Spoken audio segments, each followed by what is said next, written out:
عرض کر چکا ہوں کہ جسم جان کا ہم پر حق ہے، جسم اور جان کا ہم پر حق ہے۔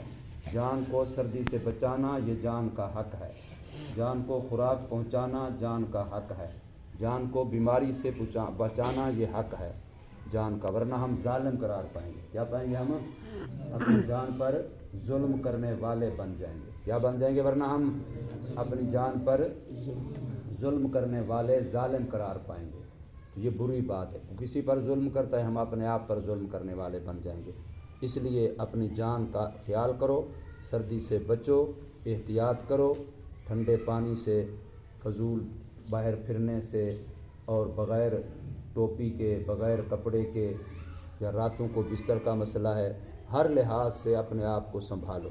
اسباب اختیار کرنا ہمارا کام ہے، باقی اثر پیدا کرنا، بچانا میرے اللہ کا کام ہے۔ توکل اسی چیز کا نام ہے کہ اللہ نے جو اسباب دیے ہیں ان کو استعمال کرو، لیکن بھروسہ ان پر نہ کرو۔ بھروسہ کس پر کرو؟ اللہ تبارک و تعالیٰ کی ذات پر کرو۔ تو اس لیے ہم سب نے، یہ سردی ہے، موسم ہے، اور پھر خشک سردی ہے کیونکہ بارش نہیں ہوئی ہے، اس وجہ سے یہ سردی بظاہر حکمت کے لحاظ سے، میڈیکل کے لحاظ سے، طبی لحاظ سے یہ مضر ہے۔ طبی لحاظ سے یہ سردی کیا ہے؟ مضر ہے، چونکہ یہ خشک سردی ہے، خالی سردی ہے۔ اس وجہ سے پھر پورے فضا کے اندر گرد و غبار ہے، دھند ہے۔ یہ دھند جو ہے اس کے اندر عجیب جراثیم ہوتے ہیں، مضر، نقصان دہ۔ ان ساری چیزوں سے اپنے آپ کو بچانا ہے۔ زیادہ سے زیادہ کوشش کرو اندھے رہنے کی، زیادہ سے زیادہ کوشش کرو۔ 2-4 دن ہی ہیں، کون سا کو مہینہ پورا سال تمہیں قید میں رکھنا ہے؟ یہ 2-4 دن ہیں، اللہ سے دعا مانگو، اللہ کو رحمت کی بارش دے دے۔ بارش ہو گئی تو انشاءاللہ یہ مضر اثرات ختم ہو جائیں گے۔ جو مضر اثرات ہیں، جراثیم ہیں، یہ کیا ہو جائیں گے؟ ختم ہو جائیں گے۔ تو بارش آنی چاہیے نہیں چاہیے؟ سارے اللہ سے دعا مانگا کرو کہ اللہ تبارک و تعالیٰ اپنی رحمت کی بارش۔ یہ جو خلا فضا ہے نا زمین سے اوپر، یہ خلا فضا، کل ہم کتاب پڑھ رہے تھے، 42 کلومیٹر 42 کلومیٹر یہاں سے زمین کے اوپر یہ گرد و غبار ہوتا ہے۔ پھر اس کے اوپر وہ طبقہ حریریہ شروع ہوتا ہے، زم حریریہ، وہ پھر شروع ہوتا ہے۔ 42 کلومیٹر، سمجھے؟ زمین کے اوپر کو، سیدھا اوپر کو، یہ کیا ہوتا ہے؟ خلا فضا، جس کے اندر گرد و غبار ہوتا ہے، اس کو طبقہ غباریہ کہتے ہیں۔ یہ طبقہ غباریہ ہے۔ تو اتنا غبار یہ دھلتا کس سے ہے؟ جب اوپر سے بارش آتی ہے تو پورا یہ صاف ہو جاتا ہے۔ ابھی آپ دیکھو، آپ کو آسمان نظر نہیں آتا، پھر جب بارش ہوتی ہے تو بالکل صاف سفید سبز چمکدار آسمان نظر آ رہا ہوتا ہے۔ ایسے ہے کہ نہیں؟ تو فضا صاف ہو جاتی ہے، درخت دھل جاتے ہیں، پتے دھل جاتے ہیں، دیواریں دھل جاتی ہیں، ہر ایک چیز دھل جاتی ہے اللہ کی رحمت کی بارش سے۔ تو اس لیے اللہ سے رحمت کی بارش مانگو۔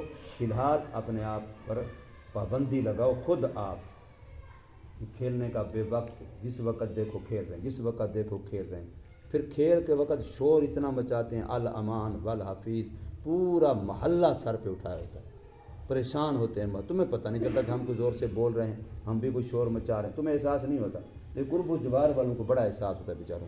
میں یہاں بیٹھا اندر مسجد کے اندر شور آ رہا ہوتا ہے، اتنا شور مچا ہوا ہوتا ہے۔ تو اس وجہ سے تھوڑا احتیاط کر لو، چند دن کے لیے، 2-4 دن کے لیے، ہفتہ ہوگا، 10 دن ہوں گے زیادہ سے زیادہ۔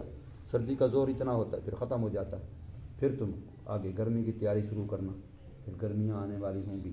تو بہرحال یہ جان کا حق ہے، اپنی جسم و جان کو، جیسے روٹی وقت پر نہ ملے نا تو غصہ کر لیتے ہو، پانی نہ ملے غصہ کر لیتے ہو، کپڑے گرم نہ ہو، ابو تو نے مجھے جرسی لے کے نہیں دی، گرم ٹوپی بھی میرے پاس نہیں ہے، فلاں بھی نہیں ہے۔ اب اللہ نے کتنی نعمتیں ہمیں دی ہیں، ہر چیز موجود ہے الحمدللہ۔